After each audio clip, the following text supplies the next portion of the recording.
tal? Buenos días, buenas tardes, buenas noches, o en el momento en el que estén sintonizando esta nueva emisión de Con el Hilo de Ariadna, este programa que solemos dedicar a pensar ideas para no perdernos en ese inmenso laberinto que es la mitología.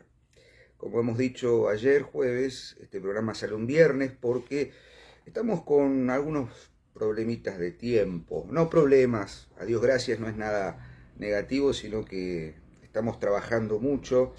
Estamos trabajando en pos de un proyecto para el canal que realmente nos tiene muy entusiasmados, así que sabrán entender que quizás los jueves a veces se nos escapa un poco la tortuga y no llegamos con los tiempos. Lo hemos dicho más de una vez, tanto Sebastián como yo estamos tratando de coordinar nuestros tiempos y bueno, para grabar la última página tenemos un día específico, pero con tiempos limitados, entonces tratamos de darle prioridad a estar juntos para grabar ese programa y luego cada quien en sus momentos graba estos envíos de Con el Hilo y eventualmente algún recreo, algún confieso y todo lo que circula en nuestro canal. Hecha esta aclaración nuevamente, que sabemos que entienden, me gustaría pensar con ustedes en el día de hoy la pregunta, ¿no? Una observación que seguramente sale de la lectura propia, pero el tema que me gustaría que hoy charláramos tiene que ver con un problema muy grande. Es un problema de interpretaciones. Interpretaciones que vienen, por supuesto, de la mano de un vaticinio. Ya empezamos con la palabra. Un vaticinio ambiguo, un vaticinio que no tiene, digamos, resolución clara o, en todo caso, su resolución inmediata demanda un análisis un poquito más elaborado por parte de los participantes. Pensémoslo de la siguiente manera. Tenemos un acompañante acá, que se va a sumar a las filas de nuestro canal, que viene y se quiere participar, así que lo saludo. Hola, Milú, ¿cómo estás? Bueno, perdonen, esto de tener mascotas hace que intervengan. Disculpen el lapsus. Bueno, voy a seguir grabando. Chao. Voy a tener que hacer un corte, disculpen. Bueno, disculpen, pero bueno, las cosas de grabar en vivo, si fuésemos youtubers profesionales, estas cosas se editarían y harían un blooper muy bonito. Pero como no lo somos, hay que hacer estas intervenciones. Les decía, para ordenar un poco, uno de los hechos más importantes, no solo de la mitología, más importantes, digo, más interesantes y más ricos dentro de la mitología y luego posteriormente, por supuesto, en la cultura literaria universal, es el famoso vaticinio del oráculo de Delfos, primero a Layo, rey de Tebas, y luego a Edipo, príncipe de Corinto, que como bien sabemos, tiene ese problema de la ambigüedad que nunca termina de aclarar cuál es la verdad detrás de ese vaticinio, ¿no? Cuando Layo va a visitar al oráculo de Delfos, esto está registrado en el mito, por supuesto, y en la tragedia de Sófocles, el oráculo le dice que, bueno, grosso modo, tu hijo, tu primogénito, te matará y se casará con su madre, o sea, lo que todos sabemos, ¿no? Y luego cuando sucede lo que sucede, ya sabemos, cuando Edipo, acaso movido por la duda de su identidad, se dirige al oráculo de Delfos nuevamente para saber su futuro, digamos, cuál es su devenir, el oráculo le dice, bueno, tú estás destinado, tu destino, le dice, es matar a tu padre y casarte con tu madre. Pero bueno, como sabemos, ahí hay algo que no está, hay una letra chica en el contrato que no está expresada, digamos, que no se lee, y que es que Edipo efectivamente no es el hijo biológico del rey de Corinto, Pólibo y su esposa, cuyo nombre en este momento no me viene a la cabeza. Entonces él es el momento en el que justamente a partir de vaticinios que tienen un grado de verdad, pero que no están expresados de manera clara, se produce la tragedia de Edipo. O sea, no existiría Edipo, ¿me explico?, si no hubiera una presencia de lo oracular, del vaticinio mal entendido, mal interpretado. Y detengámonos en esto, por favor, ¿no? En la idea del vaticinio, en la idea de la importancia que se le da, no solo en la civilización, en la cultura griega arcaica o más clásica, sino en la mitología, sino también en este caso en la literatura y en el momento en el que Sófocles está pensando en su Edipo Rey. Le hemos dedicado un programa a Edipo Rey, por cierto, pueden ir a verlo. Pero a lo que quiero llegar es a esto. Noten ustedes la importancia del oráculo de Delfos y la importancia de esa presencia en el siglo V a.C., momento en el que escribe Sófocles, esa presencia todavía brumosa, de lo que podríamos llamar las supersticiones propias del mundo antiguo y del mundo griego tradicional. Digo supersticiones por usar una palabra más moderna o una palabra más cercana, pero en realidad no se trataba de una superstición. La presencia de los oráculos, de los adivinos, de las pitias, de las sibilas, de las pitonisas, de todo lo que rodea el mundo de la interpretación, de los vaticinios, de las visiones, de la adivinación, de la lectura de los signos naturales, de las aves, la ornitomancia, la piromancia, ¿no? La lectura del fuego, se convirtió en un momento del devenir de la civilización y de la cultura arcaica, no solo en Grecia, digo, también en otras civilizaciones. Tomamos Grecia porque es la referencia inmediata, pero la presencia de entidades, sacerdotes, adivinos, insisto, sibilas, hechiceros, que podían vaticinar o podían leer en ciertos signos los vaticinios del destino, forma uno de los elementos míticos más significativos y más interesantes, diría, del mundo antiguo. O sea, ¿qué hay detrás? La pregunta sería, ¿qué hay detrás de esa posibilidad de ver, no solo de mirar, ¿no?, sino de ver en ciertos elementos que puede ser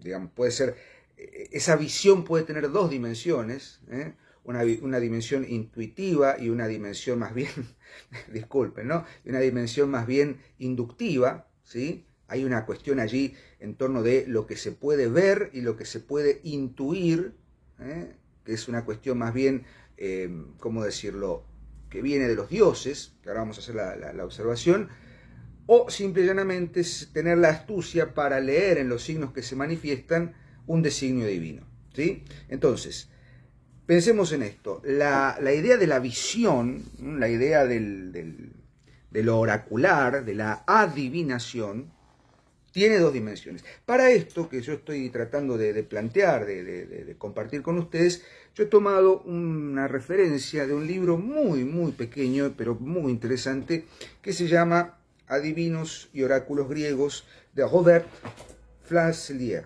de la edición argentina de Eudeva. No sé si se va a ver derecho, pero básicamente lo que plantea aquí Flasselier es que efectivamente en la antigüedad, digamos, en la historia del mundo griego, hay una presencia muy significativa de estos seres y de estas formas de leer y de entender los designios del destino a partir de los oráculos y de los adivinos, que tiene dos dimensiones fundamentales. Si me permiten, les voy a leer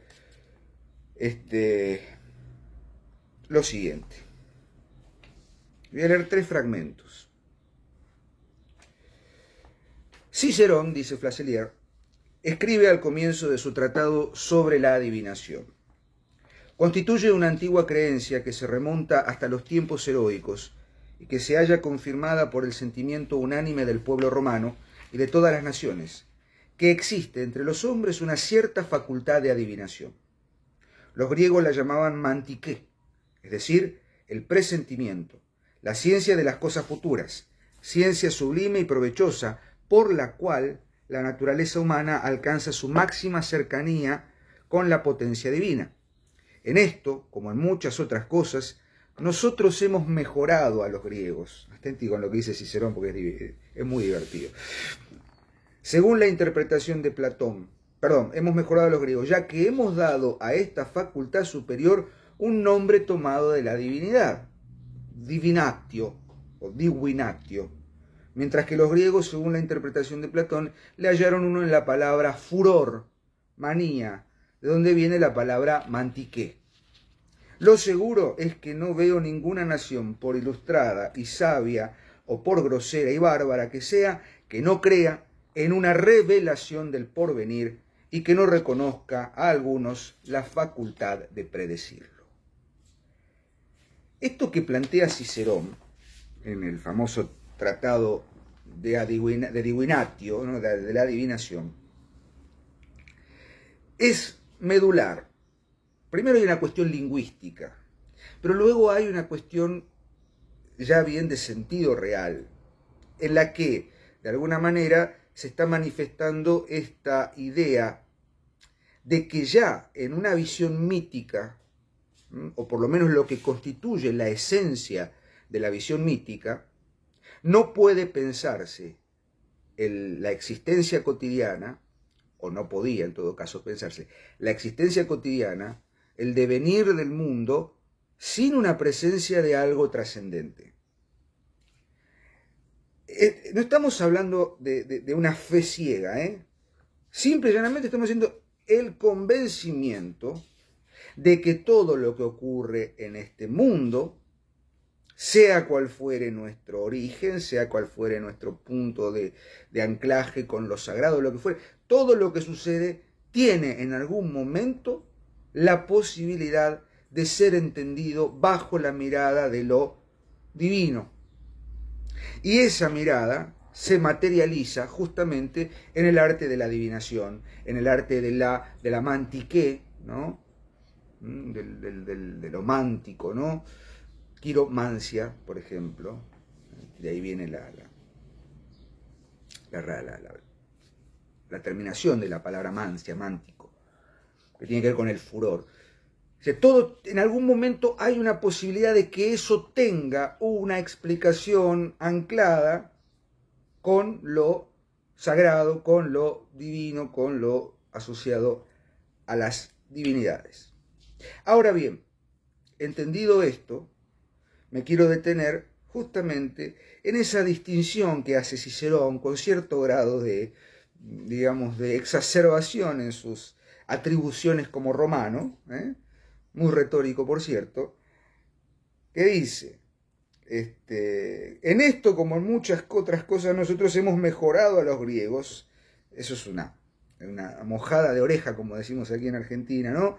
Esto como paréntesis. Sí, podrá ser que mejoraron a los griegos en algunos o en muchos aspectos, pero cuando llegaron a Grecia los romanos, tanto es así que hay dioses que no pudieron nombrar de otra manera, no pudieron pensar una mitología nueva. Es decir, todo bien Cicerón, pero vamos a calmarnos un poquito con las observaciones demasiado exageradas. Bueno, cierro el paréntesis. Pero dice, justamente, el problema acá, etimológico, es que Cicerón apela a considerar que esa facultad de ver el designio, de adivinar, justamente, de ahí viene la raíz de adivinar, viene de la raíz divina, divinatio, ¿no? De la divinidad. O sea, nosotros vemos lo que la divinidad nos quiere mostrar. Con lo cual hay como un contacto directo entre lo divino, pasado por la mediación del vidente, y el destino, o lo que sucede, el fatum, ¿no? El hado, la moira, como eran los griegos. Ahora bien, dice, en cambio los griegos asociaban esa facultad a un estado anímico espiritual, el furor, la manía, la sibila de Cumas, por ejemplo, ¿no? Esa cosa, Casandra, un estado de posesión maniático, de ahí viene la palabra maniático. En algún punto los psicofantes también, ¿no? que van, psicofantes no, perdón, los psicopompos, que son como en la visión, etc. Hay un estado de posesión interior. Entonces la primera distinción es, para los romanos la adivinación es algo que se puede leer desde afuera, en cambio para los griegos es algo que viene de adentro. Recomiendo en ese sentido el hermoso libro de Robert Dodds, Los griegos y lo irracional, que justamente desarrolla el tema de aquellos elementos sensibles y espirituales que se apoderan, que toman la conciencia racional de los griegos y llega a un punto de irracionalidad muy grande. En fin, dicho esto, para Cicerón, entonces, según Flancelier, hay una dimensión que viene de afuera, que viene de los dioses, y para los griegos, de los romanos, ¿no? Y para los griegos hay una dimensión que proviene justamente de un furor interno, ¿no? La manía interna, el furor interno. Ahora, sobre esta base vamos a tener que hacer una distinción nuevamente. ¿Por qué? Porque Flancelier amplía diciendo lo que sigue. Como observa Cicerón, vamos a hacer otra cita. Dice, volviendo a Edipo Rey. En el caso de Edipo Rey y en muchos otros, la adivinación estaba ligada a la práctica de las expiaciones, las purificaciones y los exorcismos, que los griegos designaban mediante una palabra de origen médico que significa purga, la catártica, catarsis, ¿no? Que lo sabemos de Aristóteles. Incluso Edipo es el fármacos, ¿no? El que trae la cura, ¿no? Para la catarsis. Esta práctica tenía por objeto proteger de las consecuencias de una antigua falta a las colectividades, como el caso de la ciudad de Tebas, en el Edipo Rey, o a los individuos, como el caso de Orestes en las Euménides de Esquilo. Cuando se buscaba en las tinieblas del pasado esa falta, ignorada por el mismo culpable y que debía ser la causa de su mal presente, no puede decirse que la adivinación unida a la catártica presagiaba los métodos modernos del psicoanálisis un poco a la manera como la astrología ha precedido a la astronomía. Para tomar en cuenta también esas frecuentes consultas relativas al pasado y sobre todo al presente, diremos que la adivinación es el conocimiento sobrenatural de lo incognoscible. Esta es la cita que me parece interesante.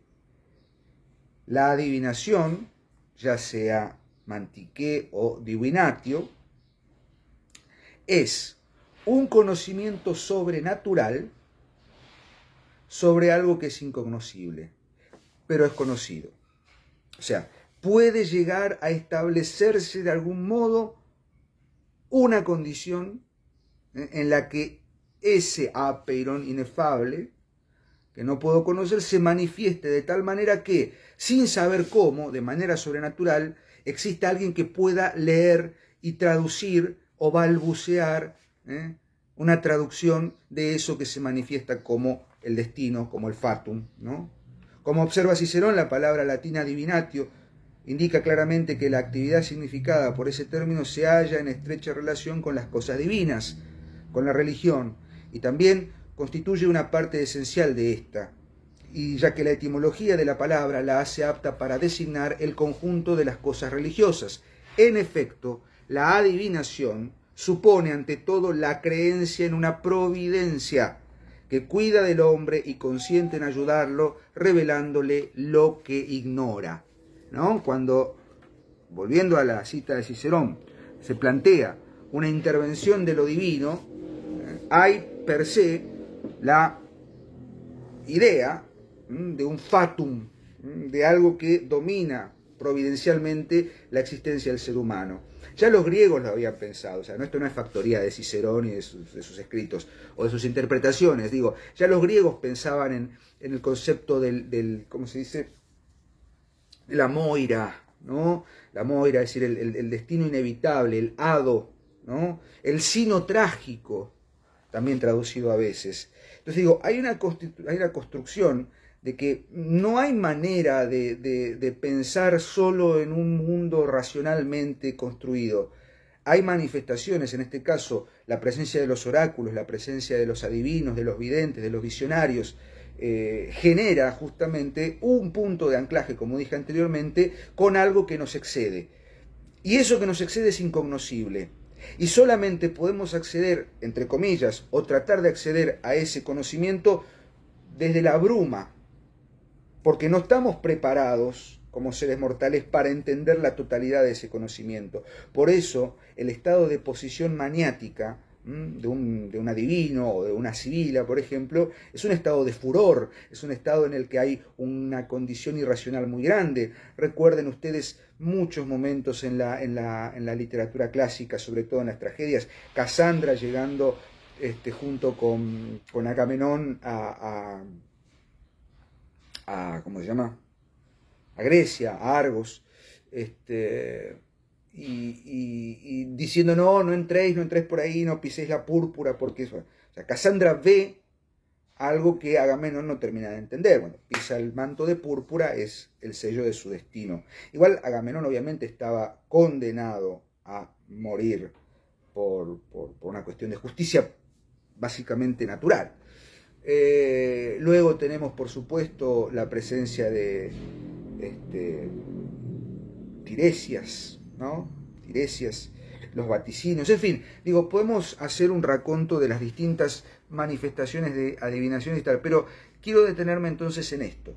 La adivinación la mantiqué como un atisbo o como la demostración de que hay una presencia de lo divino, de lo inefable, en estas expresiones de lo cotidiano. Y es ahí donde Flaselier hace una distinción importante. Existen dos formas de la adivinación. La que él denomina inductiva, que básicamente podríamos decir que es la capacidad de saber leer los signos generalmente naturales, generalmente asociados a los animales, a los elementos naturales, la lectura del fuego, la lectura de las aves, la lectura de la entraña de las aves, ¿no? De los animales. Hay ciertos sabios o ciertos adivinos que saben leer eso. Entonces dice, bueno, eso es una lectura inductiva, de saber cómo resolver un misterio, ¿no? Es decir, bueno, acá yo creo que esta interpretación se refiere a que los dioses quieren que hagamos tal cosa porque las entrañas, o porque las aves se han movido de tal manera, o porque un ave se ha comido una serpiente. Digo, pueden hacer un rastreo de las distintas formas de la adivinación, o de la ornitomancia, o también de la lectura de las llamas del fuego, ¿no? Digo, hay muchísimos ejemplos. Bueno, eso es lo que Flaselier denomina como la adivinación inductiva, en el sentido de que tengo que simple y llanamente unificar o, digamos, leer los datos que se muestran, ¿no? Saber leer los signos que se manifiestan. Pero luego, dice Flaselier, hay otra, que es la que más nos interesa, justamente, que es la visión o la adivinación, ya les digo cómo se llama, intuitiva, ¿no? La adivinación inspirada, la adivinación que no viene solo de saber leer los designios que se muestran, sino que responde justamente a la inspiración divina. Hay algo que somos poseídos, ¿no? Y dice en un momento Flaselier, en un fragmento, que incluso esa posesión hace que la forma de expresar lo que hay que adivinar, lo que hay que, digamos, decir como vaticinio, tiene que ser oscura, tiene que ser ambigua, porque si dijéramos eso con las palabras conocidas, se acabaría el misterio, ¿no? Vuelvo, el oráculo de Delfos, la sibila de Cumas, las pitonisas, ¿cuántas veces en la literatura hemos estado en presencia de estos, en la literatura clásica sobre todo? Se me viene a la mente Macbeth.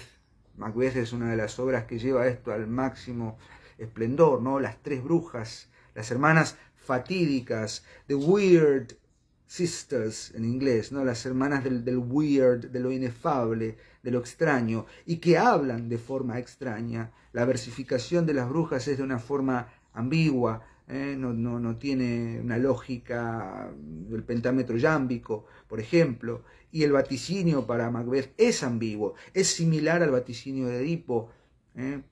Pero aquí viene una distinción importante, para no irnos demasiado de tema, porque a partir de esto, ¿no? A partir de esta distinción que hacemos, es posible pensar algo que Sófocles entiende muy bien y que de alguna manera tal vez lo haya dicho en el programa sobre todo dedicado a Prometeo,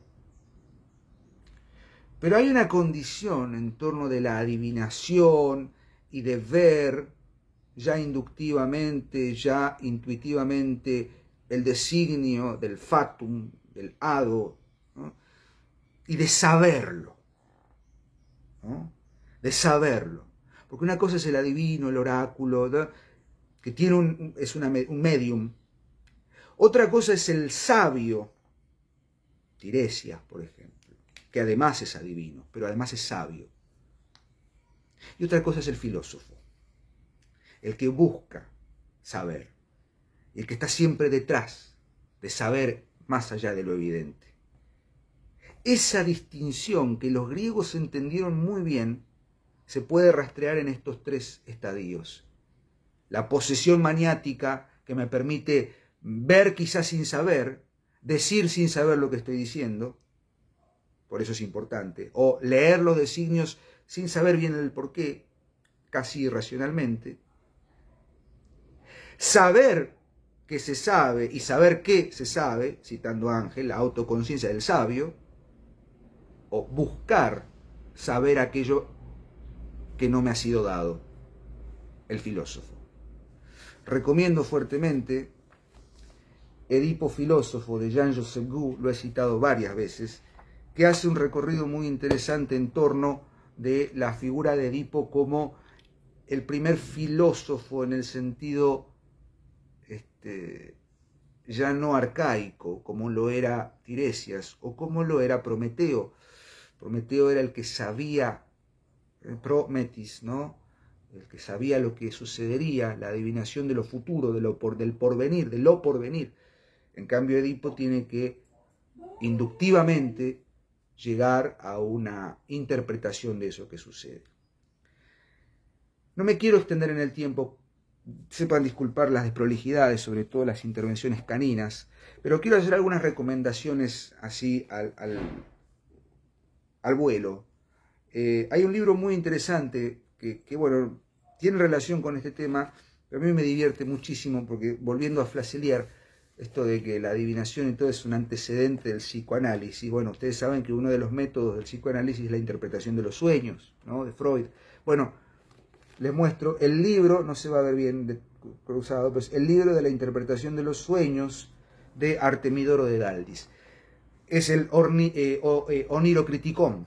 Onirocriticón en griego quiere decir la lectura justamente de los sueños y la interpretación de los sueños. Es un libro desopilante porque Artemidoro se encarga, un poco en serio, un poco en joda, en chiste, de hacer una lectura interpretativa como si fuese un adivino, un oráculo, ¿no? Una especie de gurú, una lectura de qué quiere decir cuando uno sueña tal cosa, cuando uno sueña tal otra. Entonces tiene que ver un poco con la puesta en crisis. O sea, estamos pensando de que esto no es, digamos, del siglo V, es posterior. Digo, ¿qué pasa allí con la figura de lo inefable divino cuando es atravesado ya por incluso la dimensión literaria? Luego, recomiendo la lectura, en mi caso por una cuestión de gusto personal, de la Edda poética, sobre todo del libro, el primer libro de la Edda poética, y sabrán ustedes que no recuerdo ahora bien el nombre, que es la visión de la Volva, la Voluspa, ahí está, la Voluspa.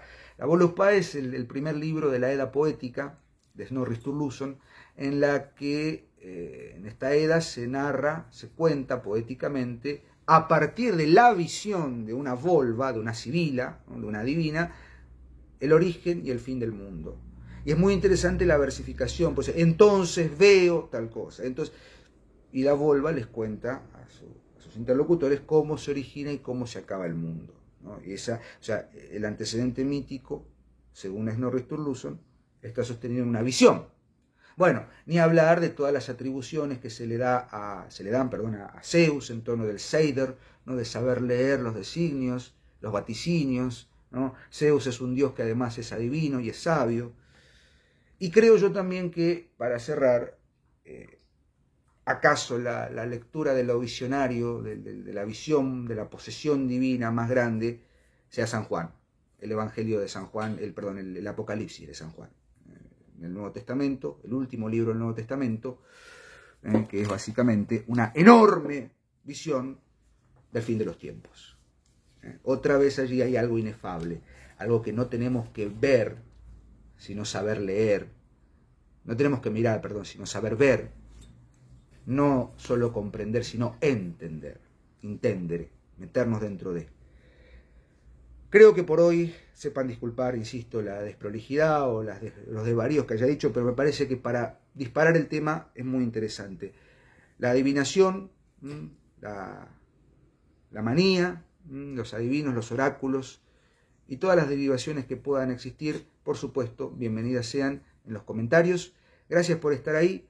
Les deseamos con Sebastián, que no está conmigo, pero seguramente un buen final de semana. Y nos volvemos a encontrar este lunes con el programa 200 de La Última Página. Habrá un programa especial para celebrar los 200 programas de La Última Página. Que tengan buena semana, buen final de semana y seguimos leyendo. Adiós.